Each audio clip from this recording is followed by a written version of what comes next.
Good afternoon, everybody. Welcome back to another installment of Scott's Selections here for Wednesday, September 18th. Before we get into today's play of the day, we'll quickly recap what happened yesterday.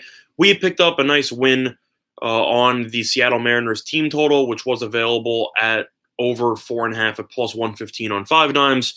After, I forgot what exactly the losing streak was, but we didn't have a great weekend, and it was nice to bounce back with a win at a plus money price.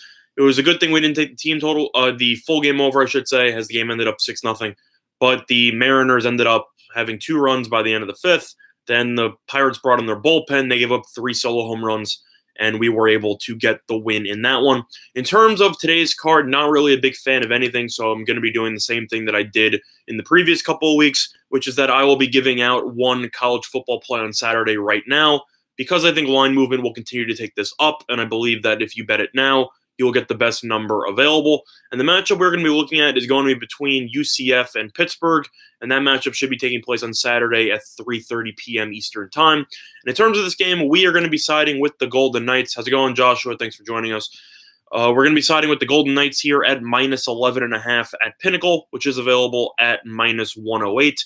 This line opened up at minus 10 for UCF. It's already been bet up to minus 12 in most spots, minus 12.5 even at Bovada.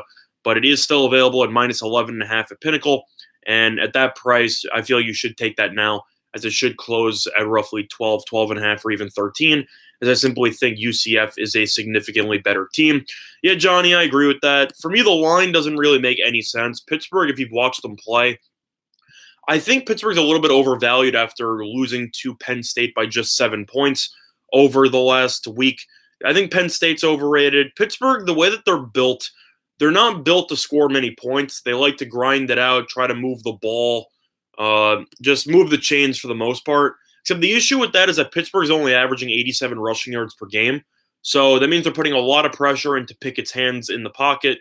And he has 2 touchdowns, 2 picks, and his completion percentage isn't that great either.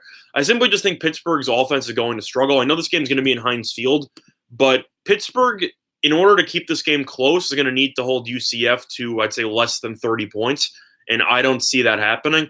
UCF played Pittsburgh last year. It was with Milton at quarterback before he got injured, so that is worth mentioning. But UCF still won by 31 points, and now they're simply laying 11.5. So in other words, if based on last year's results, you're asking me to compare a UCF team that won by 31 points, and now I'm supposed to assume that they're roughly 20 points worse than they were last year. I don't see that at all. Pittsburgh, to make sense of what I just said, Pittsburgh did make the ACC title game last year, so this Pittsburgh team wasn't awful. And yet now, I think this Pittsburgh team this year is worse than the team from last year, and yet UCF is a smaller favorite by a wide margin, which I don't think makes much sense. Gabriel's been great so far as a freshman quarterback for UCF. He already has 9 touchdown passes and is thrown for 719 yards. You also have McCray out of the backfield, who's run for 3 touchdowns and 258 yards. Plus, UCF's defense has actually been pretty good if you've watched them play. I mean, Florida A&M's an awful team, but they won 62-0. FAU's okay on offense. Not a great team, though. They have 14 points, won by 34. Stanford, their offense is decent with Costello back in the lineup, but their defense did shut them down for pretty much the first 2.5 quarters before they kind of put it into prevent, as they were up by about 30 points midway through the third quarter. So overall, I think UCF's defense is actually underrated, and UCF on offense is averaging over 600 yards per game. I think Pittsburgh will score somewhere in the realm of 14 points in this game. So if that's the case, you're asking me if I think UCF should be able to score 28 points or more. I think absolutely they should. Pittsburgh's in a struggle trying to create big plays, where UCF is going to probably have multiple plays going for 50-plus yards based on just the offensive scheme. And I think Pittsburgh will run out of steam late in the first half and in the second half as well. So I think UCF should win this game by at least 2 touchdowns minimum. And for that reason, the play of the day for Wednesday, September 18th, will be on UCF minus 11.5, which is available at minus 108 at Pinnacle at time of recording of 2:16 p.m. Question from Josh: do I think that this game will go under or over the total? The truth is, total's been bet up from 57.5 to 61. So a lot of money's coming in on the over. I personally don't like Pittsburgh's offense at all. I think this over money has to do with the fact that they simply think Pittsburgh will not be able to stop UCF, and they think UCF should be able to score at least 38 points, give or take. I think if this game's going to go over, you need UCF to score at least 35, 37 plus points. So if that's the case, I think you're just better off taking the spread on that one. In terms of what I personally think is going to happen, I would lean to the under personally, but I'm not going to have any money on the under based on the fact that I think if this game's going to go over, I don't think Pittsburgh's going to contribute much. I think Pittsburgh should score less than 20 points, especially after their coach last week ended up trying to kick a field goal on 4th and goal at the 1-yard line, down 7 with like 6 minutes to go. So this coach is ultra conservative. I don't think he's going to go for anything. And for that reason, I'm going to personally pass on the total, but I think UCF should win this game. I'd say somewhere in the realm of 35-10, 38-10, maybe even 38-17. I think UCF should win this game comfortably. So I think that this spread is not accurate, and that is going to be the play of the day. Now, for a question from Johnny, in terms of the MLB leans, yes, I will give those out as well. I know there are a decent amount of day games going on, so I'll give out some briefly. I like the Mets minus 1.5 today with Syndergaard versus Hoffman on the mound. The Mets finally were able to win after I'd say a pretty poor couple of days. I know that the losing streak wasn't that bad because they only lost 2 straight, but in terms of their playoff hopes, they need to win pretty much every game from here on out. And losing in the first game of the series after a 4-1 lead to the Rockies is definitely something that would absolutely kill your hopes. But the Mets bounced back nicely. They ended up giving up 1 run. They won easily. And Syndergaard, I definitely know, is a much better pitcher than Hoffman, who has been absolutely terrible so far this season.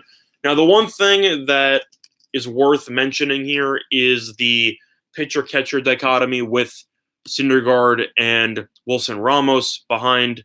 Now, it's worth mentioning Ramos will not be catching today.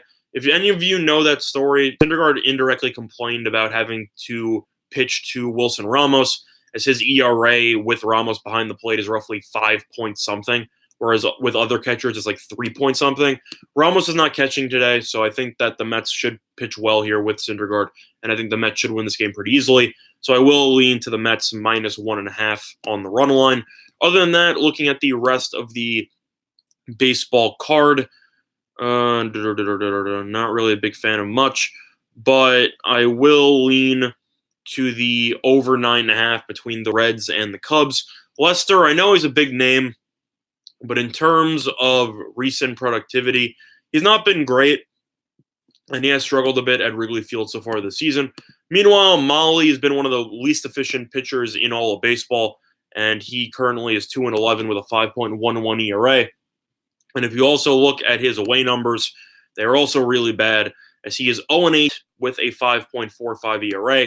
And post All-Star break, he's also 0-2 with a 7.61 ERA. I think the Cubs offense is going to try to go nuts after only scoring 2 runs yesterday. I think that game should go over the total. Plus, both bullpens are not great. They're okay, but for the most part, I'll lean to the over 9.5. I think you should see 5 runs from each side, so lean to the over in that one. Other than that, looking at the rest of the card, lean to what would I give out a lean to? I'll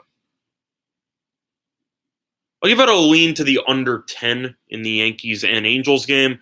Am I a big fan of CC as a pitcher? No, not anymore. But he was okay in his last appearance, and the Angels simply can't hit.